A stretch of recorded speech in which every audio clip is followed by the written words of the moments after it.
Estamos con Po Chung Lee.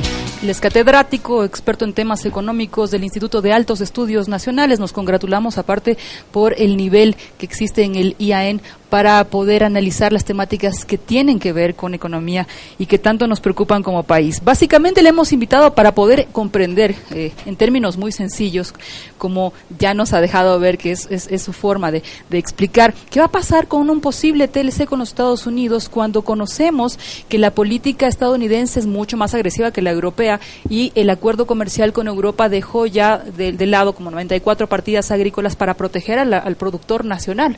Esto no pasaría en el caso de los Estados Unidos. ¿A qué nos abocamos? ¿Qué previsiones deberíamos tener? Muchísimas gracias. Sí, bienvenido. Muchas gracias por la invitación y un saludo a todos los radioyentes. La primera pregunta es, ¿habrá TLC? Porque no sea malito o firme, por favor. No creo que suceda si Estados Unidos está con la política de América primero, Estados Unidos primero. Hay que preguntarse si va a haber TLC porque claro, creo que se canceló la visita de la comisión que iba a venir para al menos entablar estas negociaciones. A pesar de que el norte del actual gobierno sigue siendo eso, lo ha esgrimido Pablo Campana en distintas alocuciones. Claro, va en contra de la política de Estados Unidos. Toda persona que va a negociar con Estados Unidos, ¿qué es lo que primero le dice? Mis intereses primero y usted ajústese. Entonces, es una gran pregunta, ¿habrá TLC? O sea, ahorita no hay el mayor proteccionista que existe ahora mismo es Donald Trump. Donald Trump, sí, y no es por eso. Si hubiera ganado Hillary, también hubiera dicho no TLC. Ello hubiera sido el TPP, pero eso es para hacer el juego con Asia y traerlos de vuelta, porque ahorita es China y el AIIB, entonces... Pero geopolítica y estratégicamente a Estados Unidos siempre le convino, y no sé si esa línea se abandonó, firmar TLC con los países latinoamericanos que tienen esta tendencia media progresista, para romper justamente geopolíticamente el progresismo. Sí, justamente era eso, ¿sí, no? Y ahora y ahorita ya le conviene. Voy a cerrar las fronteras, América primero. Entonces, yo le veo, ¿por qué tanto debate? O sea, ¿para qué prepararnos para algo que no van a ellos firmar? quieren? Pero los empresarios entonces resultan más, me disculpa la digresión, más papistas que el Papa. Claro, claro. Si ni el señor Trump quiere TLC. Sí, entonces, no sé, hay que pensar, es una estrategia que los empresarios siempre quieren. Yo quiero vender más, yo quiero exportar más. Si usted ve las cifras macroeconómicas, ya sea de Colombia, Perú, México, es verdad, macroeconómicamente el comercio ha crecido. Pero si vemos el punto ciego, que es qué pasa con la sociedad, qué pasa con los trabajadores, qué pasa con los campesinos, ellos siempre están a la saga. Al azar. México, por ejemplo, creo que 1.3 millones de campesinos se quedaron afuera, porque es difícil competir con la agroindustria americana o gringa. Que tiene subsidios, cuéntenos cómo es protegida y por qué hay una desigualdad de condiciones con las economías más chicas. Hay dos maneras de que protege. Una es subsidio. Usted produzca cualquier cosa y por unidad se le está dando un subsidio, o sea, una subvención. La otra manera, y esta es más fatal, es una manera de mantener los precios bajos, es el gobierno compra la sobreproducción. Entonces hay un gran incentivo de sobreproducir porque el gobierno va a comprar el extra excedente. Claro que ese extra excedente le cuesta a todo el mundo, pero ¿cuáles son los argumentos generales? Generalmente dicen es seguridad alimenticia. Estados Unidos puede entrar en guerra en cualquier momento, entonces necesitamos esos excedentes de granos, esa excedente de comida. Y por eso es que... Bueno, ellos también envían productos a los distintos países que en guerra están apoyando, de lo que hemos podido conocer o ha trascendido. Pueden usarse para razones humanitarias o pueden usarlo para guardar. Pero la otra verdad también es que los campesinos en Estados Unidos están sobre representados en el Congreso. O sea, no sé, es que pensamos todo, lo llaman Middle America, el medio de Estados Unidos, son agriculturales. Entonces, mínimo usted tendrá 4 legisladores por un estado que tal vez solo tenga 1 millón de personas. Entonces están sobre representados. Entonces también es un factor. Protegen a la agricultura. Hay una sobreprotección. Es una sobreprotección. Entonces la otra pregunta es preguntarse por qué siempre es TLC entre el gigante y los chiquitos y por qué no es entre pares. ¿cierto? Porque no, claro, no ha sí oído usted el TLC con la Unión Europea o el TLC con Japón. Claro, con China. Sí, porque es una manera, como les dije, hay una sobreproducción. ¿Qué hacemos con esta sobreproducción? Venderles. Y parte de esa política a veces es, bueno, ustedes cumplen con todo lo que es el índice humano para las visas, para entrar a Estados Unidos sin visa. Entonces, a ustedes solo les falta comprarnos a nosotros carne de res.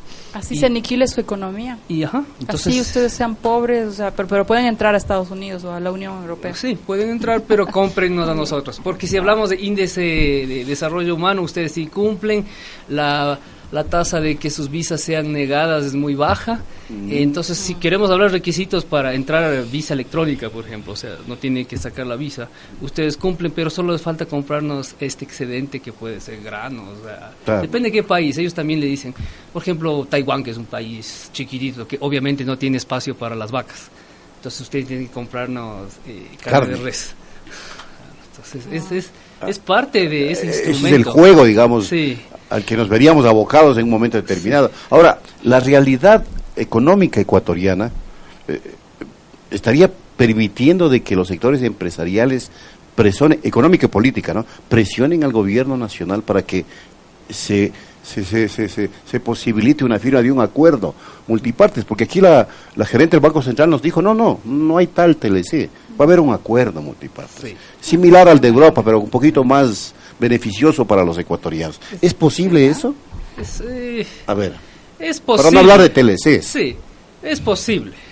Y siempre es paso a paso. Empecemos con ¿qué pueden ustedes vendernos? O sea, si es que exacto, es banano y nosotros no tenemos, generalmente frutas tropicales, por ejemplo. Flores, frutas. Eso no tenemos allá en Estados Unidos, entonces véndannos ustedes. Y parece que está avanzando las negociaciones porque ustedes están ganando, están vendiendo más sin aranceles. Pero en realidad es cuando se venga lo fuerte, carne de pollo, por ejemplo. Claro, ahí inundan granos.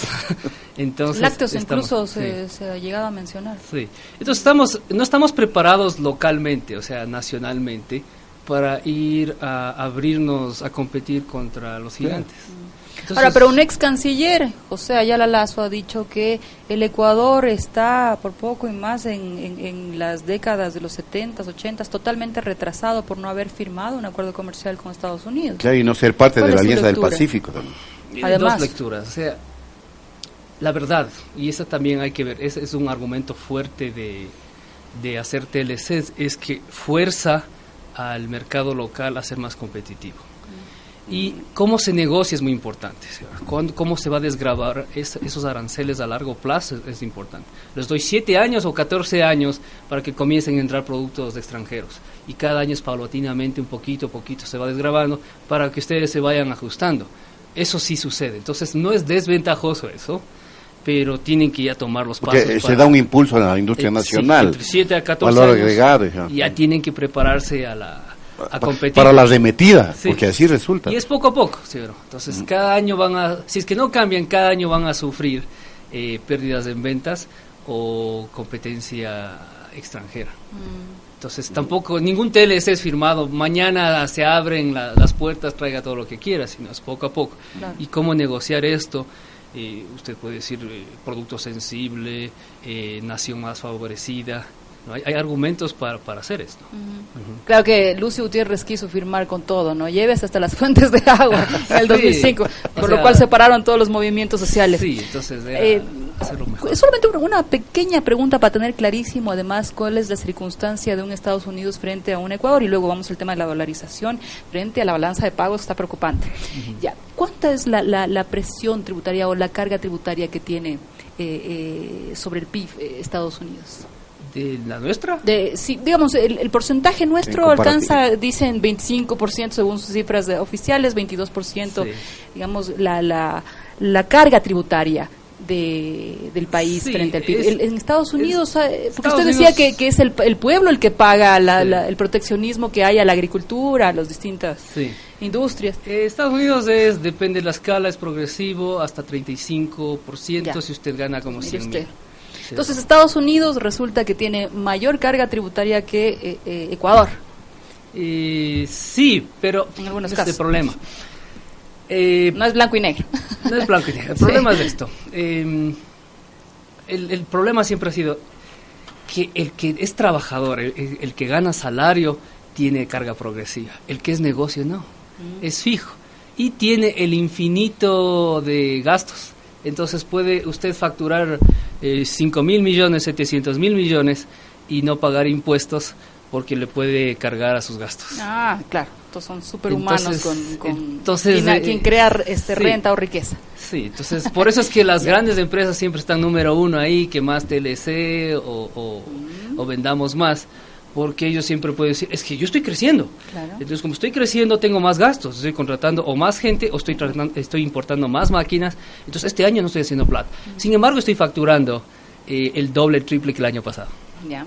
Además, se dice que genera empleo. Solamente la partecita de la dolarización, Guacho. A ver. Porque en el tema de la balanza de pagos, Diego Martínez, ex presidente del directorio del Banco Central, confirmado por la gerente general del Banco Central, han dicho que mientras las exportaciones han escalado a un 7% de crecimiento, las importaciones van ya en un 22% en los últimos 7 meses. ¿No compromete un poco el tema de la dolarización o de la dificultad de atraer dólares en lugar de fugarlos? Sí, es preocupante. Como decía, la otra estadística que nadie habla es que llevamos 10 años de cuentas corrientes negativas y la economía no se ha caído. El FMI está sorprendido. ¿Por qué han hecho ustedes? ¿Qué es la maravilla? Porque en cualquier teoría, en cualquier experiencia hubieran quebrado ustedes. Entonces tal vez exista puntos ciegos, lo que significa esta parte de la economía que no está facturada. O sea, hablamos contrabando. Puede ser, estamos hablando de lavado de lavado de activos. ¿Sí o no?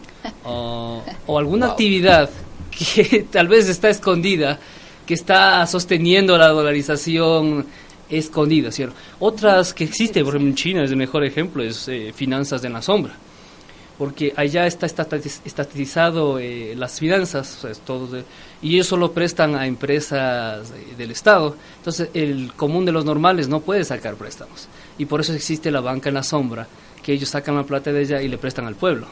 Entonces eso también es algo que no está contabilizado de alguna manera, pero es enorme. Y sostienen un sector de economía informal muy el chulco enorme. sea así de grande. El chulco, Ecuador. claro. Sí, ¿no? El agiotismo, que es el término Entonces puede técnico. ser. Hay estos puntos ciegos en la economía. Interesante eso. Que no explican, porque a nivel macro ya deberíamos haber quebrado. O sea, no podemos sostener cuentas corrientes negativas por 10 años y ver que no nos pasa. Tenaz.